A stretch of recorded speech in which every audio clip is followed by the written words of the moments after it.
जय हिंद फ्रेंड, हिंदी और प्राइड में आप सभी का स्वागत है। Friends, UGC net paper first teaching aptitude से रिलेटेड यूनिट के प्रीवियस के क्वेश्चन को हम डिस्कस कर रहे हैं।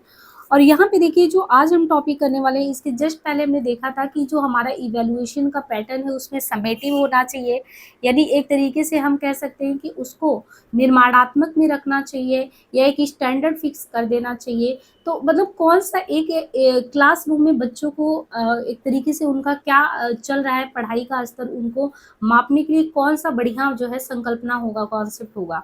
अब उसी में टाइप्स ऑफ इवोल्यूशन जो है इवैल्यूएशन में है, एलिमेंट्स एंड टाइप क्या है। तो यहाँ से किस तरीके से क्वेश्चन प्रीवियस में पूछे गए हैं।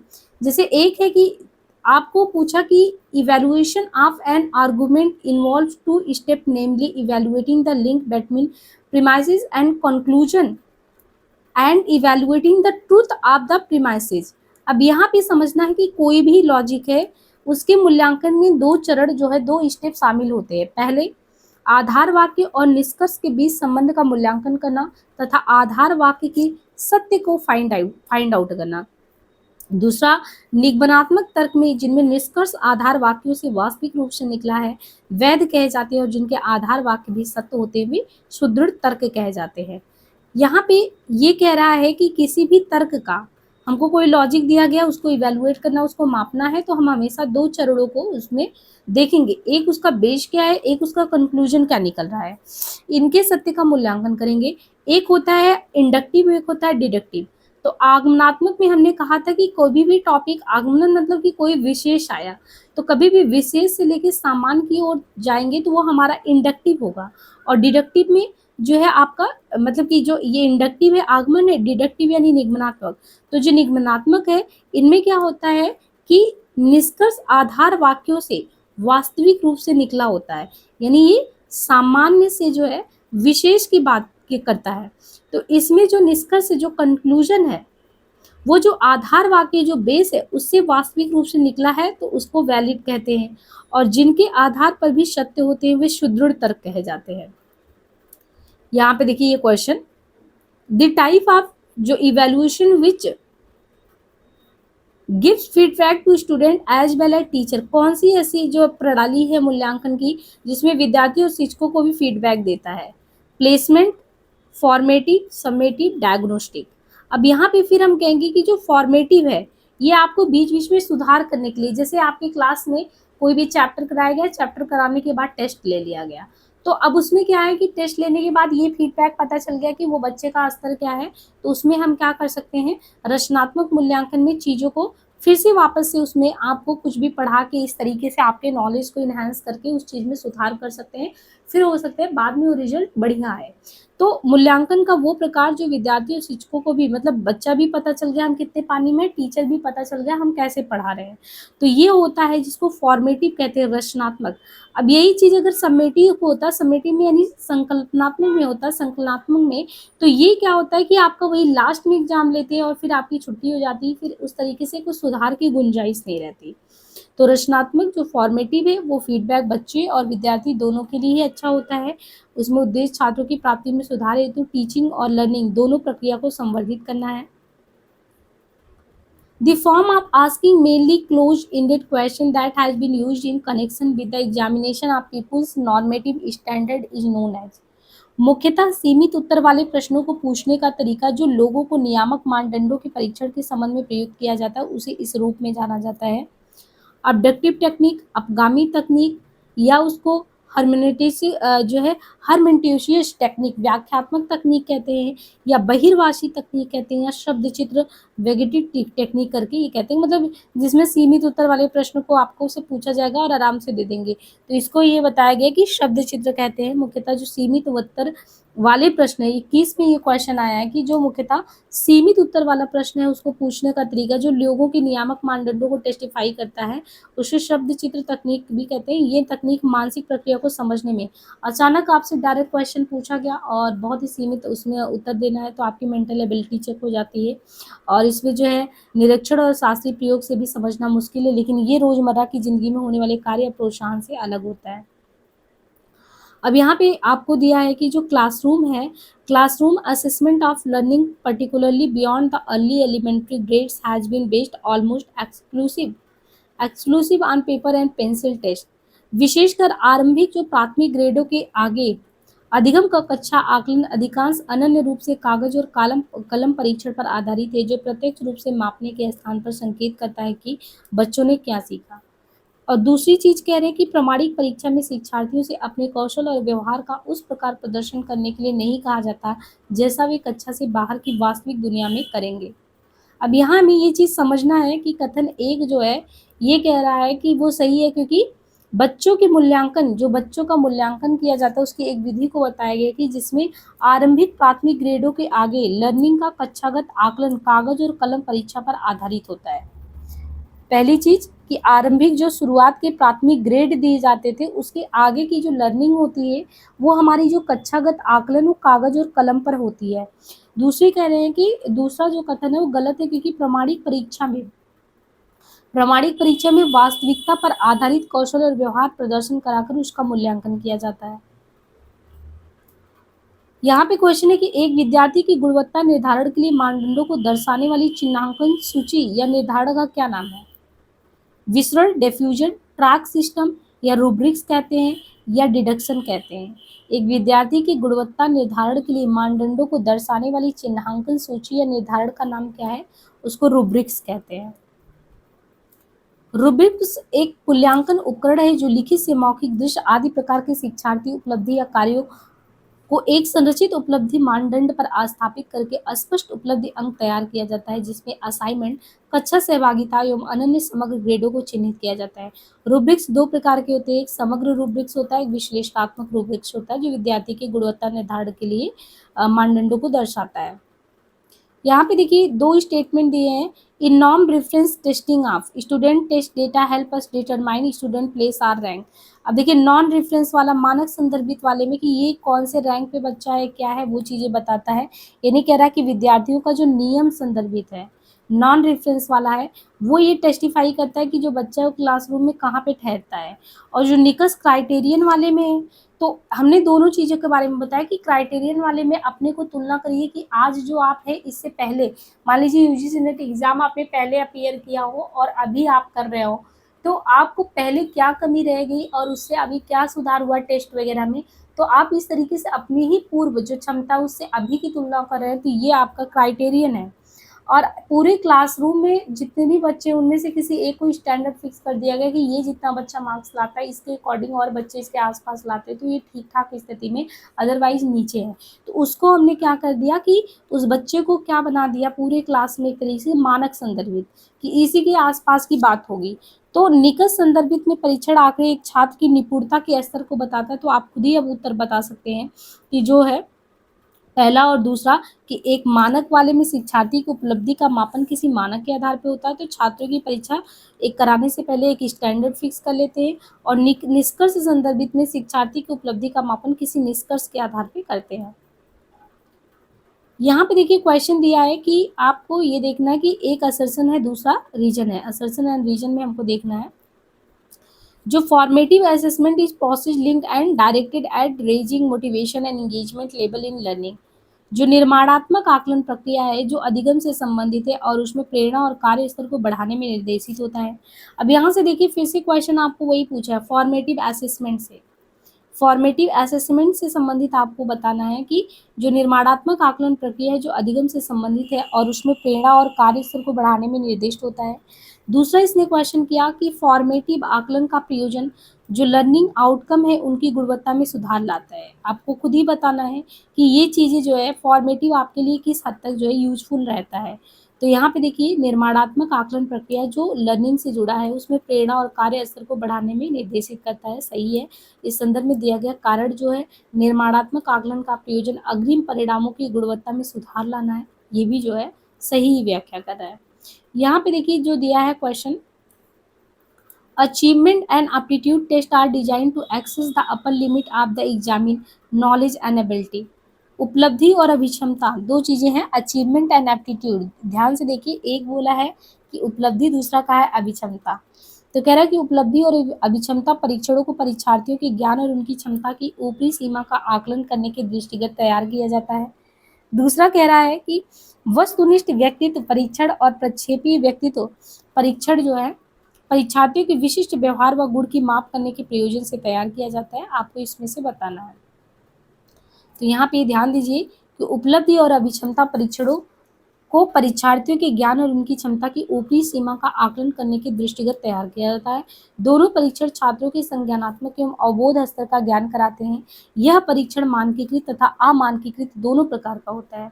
वस्तुनिष्ठ व्यक्तित्व परीक्षण और प्रक्षेपी एक प्रोजेक्टाइल जो व्यक्तित्व है, वो परीक्षण परीक्षार्थियों के विशिष्ट व्यवहार व गुण का मापन करते हैं, प्रयोजन से तैयार किए जाते हैं। यह व्यक्तियों की गुण एवं व्यवहारों का उपयुक्त आकलन करने में सक्षम है। अब यहाँ पे कुछ एग्जाम्पल दिया, जैसे ब्लांक टेस्ट, टीएटी और भाटिया बैटरी परीक्षण करके ये कुछ टेस्ट दिया है। देखिए, जब कोई कह रहे हैं कि इस तरीके से क्वेश्चन है कि टेस्ट डेटा कोई भी परीक्षण प्रदत्त किसी पारिभाषिक क्षेत्र में छात्र छात्रा की जो प्रवीणता है, यानी उसकी जो प्रोफिशिएंसी है, उसको जो इंगित करता है वो फॉर्मेटिव वाला बताता है कि समेटिव बताता है। यहाँ पे यही चीज आपको बताना है। तो निकष संदर्भित में वो चीजें पता चलती है। निकष में हमने बताया था ना कि जिसको क्राइटेरियन कहते हैं, तो क्राइटेरिया हम अपने से ही वो कर लेना कि हम पहले कैसे थे, अभी कैसे है। तो निकष संदर्भित परीक्षण, जिसको क्राइटेरियन रेफरेंस टेस्टिंग कहते हैं, वो परीक्षण प्रदत्त किसी पारिभाषिक क्षेत्र में छात्र और छात्रा की प्रवीणता के स्तर को दिखाता है। निकष संदर्भित परीक्षण पद का प्रयोग ग्लेसन ने सबसे पहले 1963 में किया था। यहाँ पे दिया है stages of development of values, मूल्य विकास के चरण। स्टेज फर्स्ट चरण दिया है, और फिर स्टेज सेकंड, स्टेज थर्ड। अब यहाँ पे आपको एक तरफ दिया है वैल्यू कलेक्शन, इनके अलावा इनर इवैल्यूएशन, वैल्यू क्लेरिफिकेशन। अब यहाँ पे देखिए, जैसे चरण एक दिया है, तो चरण एक आपका है आमंत्रण के माध्यम से मूल्य संग्रहण। चरण सेकंड जो है आंतरिक मूल्यांकन। चरण थर्ड है मूल्य संबंधी स्पष्टीकरण। जो 4 है ये मूल्य समीकरण से रिलेटेड है। एक यूनिवर्सिटी के बारे में बताया कि एक यूनिवर्सिटी का टीचर है, वो एडमिनिस्ट्रेशन जो है अपने self made test for summative evaluation of his her student. तो एक विश्वविद्यालय का शिक्षक अपने छात्रों के जो संकलनात्मक, यानी एक तरीके से देखें तो समेटिव, जो उसको बच्चों का इवैल्यूएशन करना है, यानी बच्चों को इवैल्यूएट करना है, इवैल्यूएशन नहीं, वो उसमें बड़ा कंफ्यूजन है। इवैल्यूएट यानी जांच करनी है, मापना है बच्चों का, टेस्टिफाई करना है। अब ऐसे में वो छात्रों के अंकों का वितरण धनात्मक रूप से विषमताकार पाया गया है, विषम आकार का, यानी सबका जो है सिमिलर नहीं पाया गया। अब इसमें क्या है कि परीक्षण की कठिनाई स्तर के बारे में मुझे क्या अनुमान लगाना चाहिए कि छात्रों के लिए जो परीक्षण था वो बहुत सरल था, या जो उन्होंने टेस्ट लिया था वो बहुत डिफिकल्ट था बच्चों के लिए, या जो छात्रों के लिए परीक्षण था वो दिलचस्प था, या परीक्षण निम्न श्रेणी के छात्रों के हित में है। अब यहाँ पे यही समझना है, संकलनात्मक मूल्यांकन में छात्रों के अंकों का वितरण धनात्मक रूप से विषम आकार में पाया गया है। इसका मतलब ये है कि परीक्षण का जो परिणाम है वो किसी पैमाने की निचली ओर जाति प्रतीत हो रहा है, और बहुत ही कम उच्चतर प्राप्तांक अर्जित किए जा सकते हैं। तथा छात्रों के लिए परीक्षण जो था, जो टेस्ट लिया गया था, वो सरल नहीं था, बल्कि वो टेस्ट कठिन था। किसी कॉलेज में एक शिक्षक ने अपने छात्रों के निष्पादन को, परफॉर्मेंस को सूचित करने के लिए आयोजित इकाई परीक्षण में परसेंटाइल, या आजकल शतांश में देते हैं, तो अनुपस्थिति जो है वो निश्चित की कि होगा कि नहीं होगा, इस तरीके से उसने जांचना चाहा। तो उसके लिए क्राइटेरियन रेफरेंस जो है, निकष संदर्भित, नॉन रेफरेंस, मानक संदर्भित, फॉर्मेटिव, समेटिव क्या रहेगा। तो इसके लिए फिर से है कि क्लास में एक जो है मानक तय कर दे। अब मानक जब हमने तय कर दिया, उस उद्देश्य से छात्रों की उपलब्धि की तुलना अन्य छात्रों की उपलब्धि से करना है। अब कौन कितने, मतलब ये हो जाएगा ना कि तुमने अगर 10 दिन क्लास लिया है तो उन्होंने 15 दिन लिया है, तो एक तुलना हो गया कि 15 दिन जितने बच्चों ने लिया वो सबसे अच्छे बच्चे हैं। तो यहाँ पे क्या किया, जब फॉर्मेट जो समेटिव एक तरीके से है, नहीं समेटिव नहीं कहेंगे इसको, स्टैंडर्ड फिक्स करना, जिसको हम कहेंगे मानक संदर्भित। जब क्लासरूम में एक मानक संदर्भित कर दिया गया, तो इसमें क्या होगा कि मानक संदर्भित परीक्षण का उद्देश्य छात्रों की उपलब्धि की तुलना अन्य छात्रों की उपलब्धि से करना। बस सीधा से यही समझिए, जब आपकी तुलना और बच्चों से की जा रही है तो नॉर्म रेफरेंस है, मानक है, और क्राइटेरियन में आपकी तुलना आपके पिछले वाले रिकॉर्ड से ही की जा रही है। बाकी फॉर्मेटिव और समेटिव तो हमने बार बार बताया। अब फिर से वही क्वेश्चन है कि आपको यहाँ से पूछा है कि समेटिव जो आपका टेस्टिंग होता है, उसके आधार पे एक जो टीचर होता है वो अपने विद्यार्थी की परफॉर्मेंस को, उसकी बिहेवियर पैटर्न को जो अभिव्यक्त करता है, उसकी जीवन शैली के संदर्भ में व्याख्यायित करता है, तो इसे हम क्या कहेंगे। तो क्या कहेंगे इसको, अगर हम संकल्पनात्मक में कहेंगे तो उसको क्या कहेंगे, तो क्राइटेरियन रेफरेंस टेस्टिंग। यानी यहाँ पे इसने कहा कि जो संकल्पनात्मक, यानी जो आपका समेटिव है, यानी जो आपका संकल्पनात्मक नहीं, यहाँ पे संकल्पनात्मक में ये ध्यान देना कि फॉर्मेटिव में निर्माण सुधार की गुंजाइश रहती है, और संकलनात्मक वाले में समेटिव टेस्ट में वो नहीं होता आपका डायरेक्ट जो इंटरप्रेटेड, यानी जो भी चीज़ें आपने मतलब पढ़ी है लिखी है उसका एक बार इस तरीके से आप करेंगे कि उसमें सुधार की गुंजाइश नहीं है उस समय। तो यहाँ पे इसने कहा कि एक जो टीचर है वो अपने विद्यार्थियों के निष्पादन, अपने परफॉर्मेंस को जज करना चाहता है, तो उसकी जो जीवन शैली है उसके संदर्भ में वो किसके संदर्भ में वो व्याख्यायित करेगा, तो वो निकष में होगा कि पहले ये बच्चा कैसे था, यानी निकष में ये होता है ना कि छात्रों का जो आपका जो परफॉर्मेंस रेट है वो प्रत्येक छात्र की तुलना किन्हीं विशिष्ट मानदंडों पर रख दिया जाता है, तो इसी के आधार पर एक जो टीचर है वो देख लेता है कि हमारा जो बच्चा पढ़ने वाला था ये पहले से सुधार आया कि नहीं आया। और असेसमेंट कंडक्टेड, जो असेसमेंट दिया जाता है निर्देश के उपरांत छात्रों के अंतिम उपलब्धि के संपादित मूल्यांकन को क्या कहते हैं, अंतिम वाले को क्या कहते हैं, तो वो तो पहले ही बताया, योगात्मक कहिए समेटिव कहिए उसी को।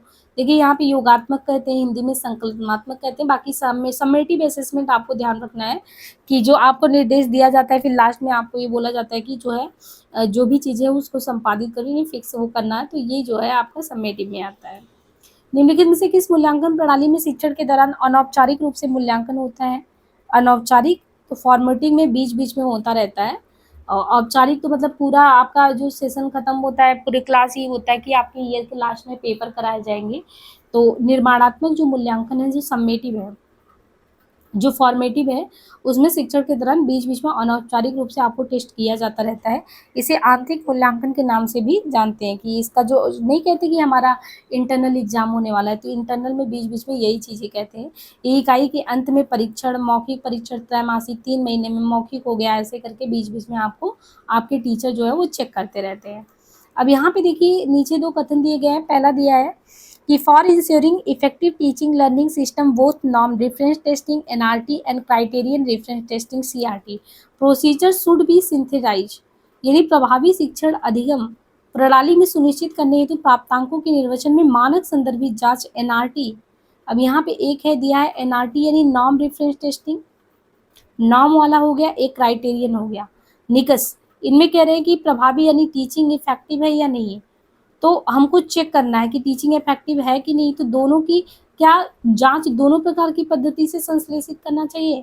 या दूसरी चीज़ कह रहा है कि तर्क कि अभिभावक जो आपके पेरेंट्स हैं एंड एजुकेशन का जो एडमिनिस्ट्रेटर है वो जो है साथ ही छात्र स्वयं भी उपलब्धि का स्तर जानना चाहेंगे जो निर्धारित निकष के, निकष यानी एक तरीके से इन्होंने कह दिया कि along with the student themselves need to know the states of accomplishment in terms of laid down criterion and relative position, प्रतिभागियों की सापेक्ष तुलना की जाए जिससे उनकी स्थिति को अच्छे से आंका जाए। तो यहाँ पे दोनों ही अपनी जगह पे देखें तो सही है। प्रभावी शिक्षण में आप एनआरटी भी कर सकते हैं, उसी बच्चे की स्थिति पहले कैसे थी अभी कैसे है, और वो भी कर सकते हैं कि एक मानक तय करके कर सकते हैं। अच्छा ये भी है कि जो पेरेंट्स हैं और जो शैक्षिक प्रशासक जानना चाहता है कि ये जो बच्चा है वो इसकी स्थिति पहले से सुधरी तो नहीं सुधरी, उसमें भी अगर देखें तो कह रहे हैं कि ये दोनों ही जो है तुलना करने में आसानी, मतलब कि तुलना करने में आपके लिए फ़ायदेमंद होंगे, तभी आप जज कर पाएंगे हाँ मेरी स्थिति पहले से सही है कि नहीं है। मूल्यांकन के परिणामों को प्रस्तुत करते समय कॉलेज शिक्षक ने अपने विद्यार्थियों द्वारा प्राप्त किए गए अंकों के स्थान पे शतमक, वही हमने बताया कि शतमक प्रणाली जो है वो प्रयोग किया है। इस प्रकार के मूल्यांकन को क्या कहेंगे। अब देखिए शतमक करें तो उसको नॉर्म रेफरेंस मानक कहेंगे कि एक मानक बना दिया कि इस बच्चे की तुलना में ये कैसा है, तो एक पूरा मानक मतलब कि कोई भी आपको इतने में इतना लाना है तो आप अच्छे बच्चे हो। तो मूल्यांकन के परिणामों में अगर कॉलेज ने अपने यहाँ पे कुछ ऐसा रूल लगा दिया शतमक श्रेणी का, तो वो जो टेस्टिफाई करता है सारे बच्चों के समूह में एक दूसरे से तुलना हो जाती है उसमें। यहाँ पे दिया है assessment and test interpretation method. देखिए फॉर्मेटिव को निर्माणात्मक कहेंगे, तो फॉर्मेटिव में क्या है, समेटिव में क्या है, एक मानक होता है, नॉन रेफरेंस होता है, क्राइटेरियन होता है, 4 ही तो होता है। अब इसमें देखिए जो आपका निर्माणात्मक मूल्यांकन है उसमें आकलन का उद्देश्य सुधार की गुंजाइश की पहचान होती है, इसको हमने पहले बताया। और जो आपका जो समेटिव है वो कम से कम तात्कालिक भावी संदर्भ हेतु मूल्यांकन का स्वरूप निर्णय परक होता है, और जो मानक संदर्भित परीक्षण होता है उसमें परीक्षण प्रदत्त हमें विद्यार्थी की अनुपस्थिति को निर्धारित करने में हेल्प करता है, और जो निकष वाला है वो परीक्षण प्रदत्त हमें विद्यार्थी को प्रवीणता, उसकी जो एफिशिएंसी, एक तरीके से प्रोफिशिएंसी कहेंगे प्रवीणता, उसको जो है डिफाइन करता है। यहाँ पे 2 चीज़ें दी गई है। पहला दिया है कि आपका जो फॉर्मेटिव निर्माणात्मक मूल्यांकन है उसे कहा जाता है, जबकि गुंजाइश होता है किस चीज़ की, अधिगम व्यवस्था में सुधार की गुंजाइश, और वही चीज़ होता है, तो डिफाइन वही है। इस प्रकार का मूल्यांकन अनौपचारिक होता है, अनुदेशन शिक्षण की अवधि में घटित होता है, तो दोनों ही सही है। हमने पहले ही बताया कि आपको फॉर्मेटिव कभी भी आपके क्लास में जो है आपके सर पढ़ाए हों और फीडबैक लेके उसमें जो है निदानात्मक उपाय भी सुझा सकते हैं। यहाँ पे दिया क्वेश्चन की reliability is necessary but insufficient condition for validity, यानी जो वैधता के लिए विश्वसनीयता जरूरी है किंतु पर्याप्त नहीं है। वैधता के लिए विश्वसनीयता जरूरी है किंतु पर्याप्त नहीं है। दूसरा कह रहे हैं मूल्यांकन उपकरणों के लिए वैधता एक पूर्ण रूपेण आवश्यक या अनावश्यक अवधारणा न होकर एक अविच्छिन्न की तरह पाई जाती है। तो यहाँ पे हमें समझना है कि दोनों ही कथन सही है। विश्वसनीयता एक ही विधि द्वारा बार बार एक ही परिणाम आने के बारे में, किंतु वैधता ये बताने के बारे में है कि किसी विधि द्वारा परिणाम कितना सही आया है। उच्च विश्वसनीयता ये दर्शाती है कि वह विधि मूल्यांकन उपकरण में वैध है या नहीं है। यहाँ methods of estimating the reliability of a test दिया है। टेस्ट रीटेस्ट मेथड, परीक्षा पुनः परीक्षा विधि, अल्टरनेट फ्रॉम मेथड वैकल्पिक परीक्षा विधि, स्पिल्ट हॉप मेथड या इंटररेटर मेथड अंतर निर्धारक विधि। अब आपको यहाँ पे देखना है कि परीक्षा पुनः परीक्षा विधि दो भिन्न सत्रों में एक ही समूह के लिए एक ही परीक्षा प्रशासित करना, इसको परीक्षा पुनः परीक्षा कहते हैं। वैकल्पिक में दो भिन्न सत्रों में एक ही समूह के लिए अलग अलग सत्र हैं और उनमें एक ही समूह के लिए परीक्षा के दो प्रारूप जो है वो वैकल्पिक में आता है। और अर्ध विच्छेदन में एक ही सत्र है, उसमें सह संबंध के लिए परीक्षा के दो समतुल्य आधे सत्रों की परीक्षा का संचालन करना, और अंतर निर्धारक विधि में स्वतंत्र रूप से परीक्षा के दो या दो से ज्यादा निर्धारक अंक को प्राप्त करना, ये इसमें आता है।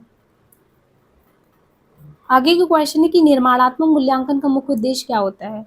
वही है, बीच बीच में आपको सुधार को करना है ना, तो विद्यार्थियों के अधिगम को बढ़ाना है, बस वही चीज़ है। विद्यार्थियों का अकादमिक निष्पादन किससे डिसाइड होता है, मतलब उनकी एकेडमिक परफॉर्मेंस आप किन चीज़ों से डिफाइन कर सकते हैं कि ठीक है उनकी मेधा या प्रज्ञा, उनकी इंटेलिजेंस क्या है और उनके मोटिवेशन का लेवल क्या है। ये बताया कि विद्यार्थियों की जो एकेडमिक परफॉर्मेंस होता है वो उनकी मेधा, उनकी जो इंटेलिजेंसी है और साथ में जो उनका मोटिवेशन है वो डिसाइड करता है। वैसे नई शिक्षा नियमावली में एपीआई जो है, एकेडमिक परफॉर्मेंस इंडेक्स व्यवस्था शिक्षकों की गुणवत्ता मूल्यांकन के लिए, अभी ये शिक्षकों की गुणवत्ता के लिए बोल रहे हैं। इसके तहत मूल्यांकन की 3 श्रेणी बनाई गई है। पहले प्रत्येक श्रेणी से वार्षिक आधार पर अलग अलग न्यूनतम अंक प्राप्त करने होंगे आपको। शिक्षण प्रशिक्षण या मूल्यांकन, सह पाठ्येतर क्रियाकलाप, अकादमिक एवं अनुसंधान योगदान का मूल्यांकन। निम्नलिखित में से कौन पारंपरिक मूल्यांकन का एक विकल्प नहीं है। कौन सा पारंपरिक मूल्यांकन का एक विकल्प नहीं है, तो इसमें से कौन सा नहीं, बहुविकल्पीय प्रश्न। कार्य निष्पादन परीक्षण, पोर्टफोलियो तथा प्रदर्शनियां इत्यादि पारंपरिक मूल्यांकन का एक विकल्प है, किंतु बहुविकल्पीय प्रश्न पारंपरिक मूल्यांकन का विकल्प नहीं है। बहुविकल्पीय प्रश्नों का प्रयोग मूलतः आधुनिक मूल्यांकन के रूप में होता है। इस प्रकार के प्रश्नों का प्रयोग मूल्यांकन के दौरान किए जाने से कम समय में ही पूरी अध्ययन सामग्री का मूल्यांकन हो जाता है। निम्नलिखित में से कौन सी जो आकलन संबंधी पूर्वाग्रह है उसमें योगदान नहीं करता। आपको आपकी जो है एक तरीके से मतलब कि अगर आपको देखना है कि एजुकेशन का लेवल आपका ठीक हुआ कि नहीं हुआ, यानी अपने आप को आकलन करना है, तो उसके लिए यदि आकलन पद्धति बहुत ही फ्लैक्सिबल हो, जिसमें सुविधा वंचित छात्र सहज हो सके, तो ये जो है लचीली और विविधता युक्त है, जिससे ये सुविधा वंचित छात्र सहज हो सके, तो यह कारक आकलन संबंधी पूर्वाग्रह में योगदान नहीं करता है। पूर्वाग्रह का अर्थ पूर्व निर्णय अर्थात किसी मामले के तथ्यों की जांच किए बिना ही राय बना लेना या मन में निर्णय ले लेना पूर्वाग्रह कहलाता है। निम्नलिखित में से कौन सा मूल्यांकन मानकों पर नजर रखने के साथ साथ समय पर आयोजित किया जाता है, तो इसमें से कौन सा योगात्मक मूल्यांकन। जब छात्रों की सीखने की बात आती है जब छात्रों के सीखने की बात आती है तो उनके शिक्षण संस्थान सीखने की ग्राफ समझ के स्तर और प्रगति का विश्लेषण करने के लिए मूल्यांकन किया जाता है। प्रारंभिक मूल्यांकन एफए सीखने की प्रक्रिया के दौरान होता है, जबकि जो ऐसे है समेटिव वो मानकों पर नजर रखने के साथ साथ समय पर या केवल पाठ्यक्रम या इकाई के अंत में होता है। योगात्मक मूल्यांकन छात्रों के मूल्यांकन को संदर्भित करता है जो परिणाम पर केंद्रित है। यह ग्रेडिंग प्रक्रिया का एक हिस्सा है जो प्रतिभागियों को समय समय पर दिया जाता है। आमतौर पर पाठ्यक्रम शब्द या इकाई के समापन पर यह आयोजित होता है। इसका प्रमुख उद्देश्य पाठ्यक्रम या कार्यक्रम की प्रभावशीलता का मूल्यांकन करना, सीखने की प्रगति की जांच करना आदि एक संकेतक के रूप में काम करने के लिए प्राप्त स्कोर, ग्रेड या प्रतिशत जो पाठ्यक्रम की गुणवत्ता को दर्शाता है और स्कूल में रैंकिंग के लिए एक आधार बनाता है। निम्नांकित में से किस आकलन प्रविधि में अंतर्भूत प्रेरणा को बढ़ाने हेतु इष्टतम संभावना है? तो है रचनात्मक आकलन आधारित मूल्यांकन। रचनात्मक आकलन आधारित मूल्यांकन प्रवृत्ति में अंतर्भूत प्रेरणा को बढ़ाने हेतु इष्टतम संभावना है रचनात्मक आकलन। कक्षा शिक्षण अधिगम प्रक्रिया का अभिन्न अंग है, जो सतत रूप से औपचारिक तथा अनौपचारिक परिस्थितियों में जो है किया जाता है, और बाकी कक्षा शिक्षण प्रक्रिया में बच्चों को सीखने सिखाने के पर्याप्त अवसर दिए जाते हैं। निम्नलिखित में से कौन सी मूल्यांकन प्रणाली नॉन-वेशी प्रैक्टिस को दिखाता है? तो अधिगम प्रणाली पर आउटकम बेस्ड अगर हम मूल्यांकन करते हैं, तो ये समझिए कि हमको बीच-बीच में अगर ये आउटकम पता चलता रहता है हमारा रिजल्ट क्या है, तो वो सबसे बढ़िया प्रैक्टिस है। तो इसमें क्या होता है कि बच्चों में अपेक्षित जो व्यवहार और आचरण में सुधार चाहिए वो भी आप कर सकते हैं, और ये जाँचने की बच्चों में कुशलता योग्यता का क्या स्थिति है ना? उपचारात्मक शिक्षण देना, बालकों के चहुमुखी विकास को ध्यान में रख के करना। दिया है कि एक जो प्रभावी शिक्षक है उनकी योग्यताओं को चिन्हित करना है जो व्यक्तित्व और अभिवृत्ति से संबंधित है। नियंत्रण की संस्कृति, संप्रेषण, प्रबंधन, शिक्षक का उत्साह, इनमें से क्या होगा? तो यहाँ पे देखिए, जो व्यक्तित्व और अभिवृत्ति उसके एप्टीट्यूड से जो रिलेटेड है, उसमें नियंत्रण की संस्कृति और साथ ही आत्म सामर्थ्य और जो है संगठित और व्यवस्थित होना। यानी जो एक इफेक्टिव टीचर आपको क्लासरूम में पढ़ाने आता है, वो प्रभावशाली तभी माना जाएगा जब उसकी पर्सनैलिटी और उसका एप्टीट्यूड जो है, एक तो कंट्रोल वे में हो, आत्म सामर्थ्यवान हो चीज़ों को प्रकट करने में, और उसके अंदर उत्साह भी होना चाहिए। निम्नलिखित में से कौन सी जो है निर्माणात्मक, यानी निर्माणात्मक में हमने क्या देखा था, फॉर्मेटिव, उसकी विशेषता है। तो मूल्यांकन शिक्षण के दौरान किया जाता है। सबसे अच्छी बात ये है कि आप टीचिंग करा रहे हैं, बीच बीच में बच्चों से पूछ रहे हैं अनौपचारिक तरीके से, और नहीं आ रहा तो उसको बता भी रहे हैं। तो बच्चों के लगातार फीडबैक के लिए सबसे बेस्ट जो तरीका है उसको हम फॉर्मेटिव असेसमेंट कहते हैं, जिसको रचनात्मक प्रतिक्रिया भी कहते हैं, जो उनको बेहतर लर्निंग आउटकम देने में हेल्प भी करेगा। यहाँ पे मूल्यांकन प्रणाली में निर्माणात्मक मूल्यांकन, संकल्पनात्मक, मानक, संदर्भित, निकष, और हर एक के अपने जो अर्थ हैं उसको दिया है कि क्या विशेषताएं। तो हमने फॉर्मेटिव है, समेटिव। फॉर्मेटिव में सुधार हो सकता है, और लर्निंग लेवल का निर्धारण संकल्पनात्मक में, दूसरों के साथ तुलना करेंगे मानक में, और निपुणता के मानकों को बताता है निकष, संदर्भित।